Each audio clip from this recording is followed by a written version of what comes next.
கலைவாணர் அரங்கத்துல தெரிக்க போகும் இசை. கலைப்புலி தானுவோட தயாரிப்புல அட்லி இயக்கத்துல விஜய் சமந்தா நடிச்சிட்டு வரும் தெரி படத்தோட இறுதிக்கட்ட பணிகள் பரபரப்பா நடந்துட்டு இருக்கு.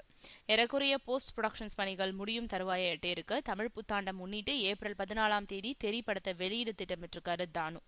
அதுக்கு முன்னாடி இந்த படத்தோட பாடல்களை இந்த மாதம் 20 வெளியிட இருக்காங்க.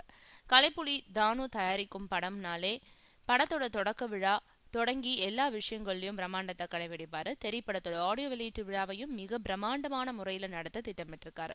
சென்னை விட்டு வெகு தொலைவில் உள்ள ஒரு தனியார் கல்வி நிறுவனத்துல தெரி இசை வெளியீட்டை நடத்த திட்டமிட்டிருந்ததா சொல்லப்படுது. புலி படத்தோட இசை வெளியீட்டு விழாவில் பலரும் அவஸ்தைக்குள்ளானதை கருத்தில் கொண்டு அந்த எண்ணத்தை கைவிட்டுட்டாங்க.